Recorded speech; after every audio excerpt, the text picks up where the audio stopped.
अस्सलाम वालेकुम वीवर्स, कैसे हैं आप सब लोग। उम्मीद करती हूँ आप सभी ठीक ठाक होंगे। आज की वीडियो देख लेने के बाद आप कचौरी बनाने में इतने माहिर हो जाएंगे कि यकीन करें कि बाज़ार की कचौरी भी इसके सामने फीकी लगने लगेगी। ना तो ये तेल ऑब्ज़र्व करेंगी, ठंडी हो जाने के बाद भी ये इतनी खस्ता रहेंगी और ना ही ऑयल में जाने के बाद बिखरेंगी। आप लोगों ने भी इस रेसिपी को ज़रूर ट्राई करना है, इंशाल्लाह आपको ये रेसिपी ज़रूर पसंद आएगी। आप इन कचौरियों को समोसा कचौरियाँ भी कह सकते हैं। यूनिक स्टाइल की कचौरियाँ बनाने लगी हूँ। वीडियो को एंड तक लाजमी देखना है ताकि आप भी कचौरियाँ बनाने में मास्टर बन जाएं और आपको कचौरियाँ बनाने में कोई मसला नहीं हो। तो चलें जल्दी से रेसिपी को स्टार्ट कर लेते हैं। पहले हम एक बाउल में 1 कप मैदा शामिल करेंगे और ये मैदा तकरीबन 250 ग्राम का 1 कप है। और फिर हम इसके अंदर एक छोटा चम्मच जो है नमक का शामिल करेंगे। आप हस्बे ज़रूरत भी नमक शामिल कर सकते हैं।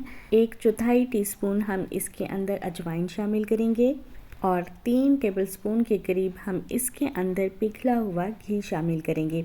इस रेसिपी में आपने ऑयल का इस्तेमाल बिल्कुल नहीं करना, घी का इस्तेमाल करने से ही ये खस्ता बनकर तैयार होंगे। अब घी और मैदे को आपने इतना मिक्स करना है कि ये जो आटा है ये क्रम्स की तरह लगने लगे और जब हम इसे मुट्ठी में दबाएं तो ये मुट्ठी बन जाए और जैसे ही हम इसे उंगली लगाएं ये फ़ौरन से टूट जाए। बिल्कुल आप इसे इसी तरह से इसकी डो तैयार करेंगे जिस तरह से हम समोसों के लिए डो तैयार करते हैं। और साथ ही साथ मैंने इसके अंदर थोड़ा थोड़ा करके पानी डाला है और इसे गूंद लिया है।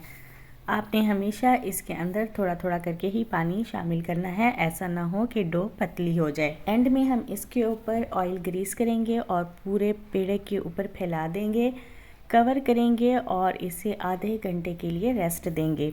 तो चलिए इस मज़ेदार स्नैक्स की स्टफिंग भी तैयार कर लेते हैं। एक बाउल में मैंने ½ kg के करीब उबले हुए आलू लिए हैं। इन आलूओं को आपने ज़्यादा बॉईल नहीं करना, बस इतने बॉईल होने चाहिए कि जब हम इन्हें मैश करें तो ये अच्छी तरह से मैश हो जाएं। और जब आप गरम गरम आलूओं को मैश करेंगे तो ये 1 सेकंड में ही मैश हो जाएंगे। जैसे ही आप इसे ठंडा करके मैश करते हैं तो ये थोड़े सख्त हो जाते हैं और फिर हमें इसके ऊपर थोड़ी सी एनर्जी लगानी पड़ जाएगी। तो यहाँ पर मैंने सारे के सारे आलू जो हैं मैश कर लिए हैं और अब मैं इसके अंदर डाल रही हूँ 5 से 6 बारीक कटी हुई सब्ज़ मिर्चें और साथ ही मैंने इसके अंदर एक दरमियानी साइज़ की बारीक कटी हुई प्याज भी शामिल कर दी है। ½ कप के करीब हम इसके अंदर हरा धनिया शामिल करेंगे। 1 चम्मच हम इसके अंदर लाल मिर्च पाउडर, 1 चम्मच हम इसके अंदर सूखा धनिया पाउडर, आधा चम्मच हम इसके अंदर हल्दी पाउडर, आधा चम्मच ही हम इसके अंदर काली मिर्च पाउडर शामिल कर देंगे। और अब इन सभी चीज़ों को अच्छी तरह आलूओं के साथ मिक्स करेंगे। मिर्च मसालों का इस्तेमाल आप अपने टेस्ट के अकॉर्डिंग कम या ज़्यादा भी कर सकते हैं। आलू जो हैं हम इसलिए भी थोड़े से सख्त बॉईल करेंगे कि जब हम कचौरियाँ की स्टफिंग करें तो ये आराम से कचौरियों की स्टफिंग जो है हो जाए और कचौरियाँ बनाने में हमें कोई मसला नहीं हो। लेकिन इतने ज़्यादा भी सख्त नहीं होने चाहिए कि ऐसे फील हो कि ये आलू कच्चे हैं। आलू की जो स्टफिंग है इसे हमने बहुत अच्छे से मिक्स कर लिया है और अब हम एक लई तैयार कर लेते हैं। तो यहाँ पर मैंने 4 से 5 चम्मच जो हैं घी के लिए हैं और इसमें हम 2 चम्मच जो हैं मैदे के शामिल कर देंगे। इसे अच्छी तरह से ही मिक्स करेंगे। ये जो लई तैयार की है ये हमारी कचौरियाँ बनाने में काम आएगी। तो कचौरियों की डो को रखे हुए हमें तकरीबन आधा घंटा हो चुका है और ये बिल्कुल सेट हो चुकी होगी। इसे बेलने के लिए इसे काउंटर पे ले आते हैं। पहले तो हम थोड़ा सा आटे को डस्ट करेंगे और फिर हमने इसके ऊपर डो को रख देना है। हाथ से ही चेक कर लेंगे। ये देखें कितनी स्मूथ बनकर तैयार हो चुकी है। इसे थोड़ा, क्योंकि हमने इसके हिस्से डिवाइड करने हैं तो पहले हम इसे थोड़ा सा लंबा करेंगे और फिर हम इसके छुरी से हिस्से कर लेंगे, हिस्से डिवाइड कर लेंगे क्योंकि बाद में हमने इन्हीं हिस्सों से पेड़े तैयार करने हैं। कोशिश करें कि बराबर साइज़ के ही पेड़े तैयार करें क्योंकि हमने इन्हीं पेड़ों से बाद में रोटियां तैयार करनी हैं। और अगर आप इसी तरीके से ही कटिंग कर लेंगे तो इंशाल्लाह बराबर ही रोटियां बनकर तैयार होंगी। आप सोच रहे होंगे कि कचौरियां तैयार करनी हैं और फिर हमने इतनी सारी रोटियां किस लिए तैयार करनी हैं। तो अभी मैं आपको बताती हूँ कि ये सब काम हम किस लिए कर रहे हैं। ये सारे ही स्टेप हमें लाजमी ही करने पड़ेंगे। क्योंकि इस तरीके से करने से जो कचौरियाँ हैं बहुत खस्ता बनकर तैयार होंगी। आपने देखा कि मैंने इस तरह से पेड़े तैयार किए हैं जैसे तंदूर पर होटलों वाले रोटियां बनाने के लिए पेड़े तैयार करते हैं। अब हम इन पेड़ों की नॉर्मल रोटियां बना लेंगे, बहुत बारीक भी नहीं करेंगे और ना ही बहुत मोटी होनी चाहिए हो कि बस हमने इनके अंदर घी लगाना है। हमने अभी इनके साथ कोई और प्रोसेस नहीं करना। ये देखें, यहाँ पर मैंने सारी ही रोटियों को तैयार कर लिया है और अब हमने जो घी और मैदे का जो पेस्ट तैयार किया था वो हम इसके ऊपर फैलाकर लगा देंगे। बिल्कुल बराबर ही हम इसके ऊपर ये पेस्ट लगा देंगे। अगर हम चम्मच से सही तरह से नहीं लगा सकते तो फिर हम इसे हाथ से ही अच्छी तरह से फैला देंगे और जो रोटियां हमने तैयार करके रखी हुई थी वो इसके ऊपर डालेंगे और फिर लई जो है फिर से इसके ऊपर लगा देंगे। हाथ से लई को अच्छी तरह से फैलाएंगे। इसी तरह से हमने सारी ही रोटियां इसके ऊपर लगाते जाना है और जो मैदे और घी की लई तैयार की थी वो इसके ऊपर लगाते जाएंगे। अच्छी तरह से फैला देंगे। सारी की सारी रोटियां ही हमने इसके ऊपर सेट करके रख ली हैं, लेकिन जो एंड वाली रोटी है इसके ऊपर हम घी नहीं लगाएंगे। आटे को डस्ट करेंगे, ऊपर नीचे से ही आटा लगा देंगे ताकि हमें रोटी को बड़ा करने में कोई मसला पेश नहीं हो। इस रोटी की लंबाई जो है तकरीबन 20 इंच और चौड़ाई जो है वो 14 इंच होनी चाहिए। वैसे तो आप ये काम अंदाजे से भी इजीली कर सकते हैं। अब इसके ऊपर भी हम घी का मिक्सचर लगा देंगे और इसे अच्छी तरह से ही मिक्स कर लेंगे और अगर आप चाहें तो इसके ऊपर ड्राई मैदा भी छिड़क सकते हैं, लेकिन हम इसे ऐसे ही बना लेंगे। अब दोनों हाथों की मदद से आपने इसे टाइटली रोल करना है और जब ये रोल तैयार हो जाए तो आपने किसी तेज़ छुरी की मदद से इसे आरी की तरह चलाते हुए इसकी कटिंग कर लेनी है और जितने पीसेस हो जाएंगे इसका कोई इशू नहीं है। और अगर आप इसे प्रेशर देकर कट करेंगे तो जो इसके अंदर डिज़ाइन है वो ख़राब हो जाएगा।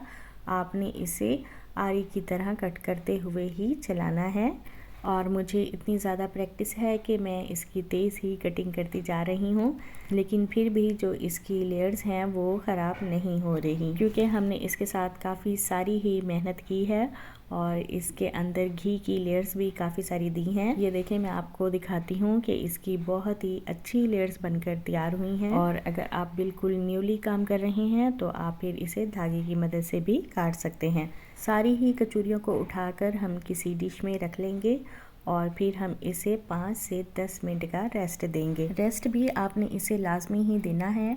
इस तरह से करने से जो कचौरियों की लेयर्स हैं वो और भी ज़्यादा अच्छी बनती हैं। इनमें से एक को उठाएंगे और मैं आपको इसकी कचौरी बनाकर दिखाती हूँ। तो सबसे पहले हमने आटे को डस्ट करना है और इसके ऊपर जो कचौरी है हम इसे रखेंगे। जो ज़्यादा लेयर्स वाली साइड हैं उसे हम नीचे की तरफ रखेंगे और जो कम लेयर्स वाली साइड हैं उसे हम ऊपर की साइड पे रख देंगे। उंगली की मदद से ही इसे हम हल्का हल्का सा प्रेस करेंगे, बहुत ज़्यादा ज़ोर नहीं लगाएंगे, ये ना हो कि इसकी जो लेयर्स हैं वो ख़राब हो जाएं। ये देखिए, हमने इसके 2 पेड़े उठाए हैं और इसकी नरम हाथों से ही हाथ से गुलाई में इसकी शेप दे दी है और जो हमने आलू का टेक्सचर तैयार करके रखा हुआ था वो हम इसके अंदर 1 चम्मच रख लेंगे। दूसरी तैयार की हुई रोटी उठाएंगे और इसके ऊपर रख देंगे। आराम से रखेंगे ताकि इसकी जो लेयर्स हैं वो ख़राब नहीं हों और साइडों से अच्छी तरह से दबाकर इन्हें सील कर देंगे। और अब इसे खूबसूरत सी लुक देने के लिए इसकी बाहर वाली साइड पे डिज़ाइनिंग करेंगे, जिसके लिए आपने अंगूठे और उंगली की मदद से डो को पिंच करते हुए फ्लैट करना है और फिर अंदर की तरफ मोड़ते हुए इसका डिज़ाइन बनाते जाएंगे। बस इसी तरीके को फॉलो करते हुए आपने ये तमाम डिज़ाइन बना लेना है। बस आपने इस बात का भी ख्याल रखना है कि जब आप इसे तैयार कर रहे हों तो आपने इसमें आलू की जो स्टफिंग है वो बहुत ज़्यादा भी नहीं करनी और ना ही बहुत कम रखेंगे कि इसका टेस्ट ही नहीं आए। मैं जो आपके साथ रेसिपी शेयर कर रही हूँ इसके जो हैं 8 बड़े साइज़ के कचौरी समोसा बनकर तैयार होंगे। और अगर आप अफ्तारी के टाइम पे टाइम की बचत करना चाहते हैं तो इसकी जो लेयर्स हैं आप डिश में पहले ही सुबह के टाइम बनाकर रख सकते हैं। इसकी जो लेयर्स हैं बिल्कुल भी ख़राब नहीं होंगी और जब आप इसे घी लगाकर लेयर्स को रखेंगे तो ये और भी अच्छे से सेट हो जाएंगी। तो चलें फाइनल लुक की तरफ चलते हैं और इसे मैं आपको फ्राई करके भी दिखा देती हूँ। फ्राई करने से पहले ही आपने ऑयल को तेज़ गरम कर लें और फिर जब हम इसके अंदर कचौरियाँ डालेंगे तो फिर हमने फ्लेम को जो है मीडियम कर लेना है। जब हम इस तरीके से फ्राई करेंगे तो इसकी लुक जो है बहुत अच्छी आएगी और पैन को जो है हमने ओवर क्राउड नहीं करना। इतने ही हम इसके अंदर स्नैक्स डालेंगे जितने के इसके अंदर आ सकते होंगे। ये देखें इसका लाइट गोल्डन कलर आ चुका है और बहुत अच्छे फ्राई हो चुके हैं। तो इस तरीके से जो पकते जा रहे हैं हम इन्हें एक एक करके बाहर निकालते जाएंगे। इन कचौरी समोसा को आप हो सके तो मीडियम टू लो फ्लेम पर फ्राई करें। इस तरह से फ्राई करने से ये बहुत ज़्यादा क्रिस्पी बनकर तैयार होंगे और मुसलसल ही इनको हिलाते जाएंगे ताकि हर तरफ से ही एक जैसा कलर आ जाए। 12 से 15 मिनट में ही ये फ्राई होकर तैयार हो चुके हैं। वीडियो में आप देख सकते हैं कि कचौरी समोसा की जो लेयर्स हैं वो कितनी ज़बरदस्त बनकर तैयार हुई हैं। और अब मैं आपको इसे तोड़ कर दिखाती हूँ कि ये कितना खस्ता बनकर ये तैयार हुई है। अगर आप लोग चाहते हैं कि कचौरी समोसा जो है ज़्यादा देर तक खस्ता रहे तो आपने पेपर टॉवल, टिश्यू पेपर या न्यूज़पेपर का इस्तेमाल नहीं करना। आप सभी ने भी इस रेसिपी को मेरे कहने पर इस रमज़ान में ज़रूर ट्राई करना है। अगर आपको आज की ये रेसिपी पसंद आई है तो वीडियो को लाइक कर दें, सब्सक्राइब कर दें और शेयर कर दें।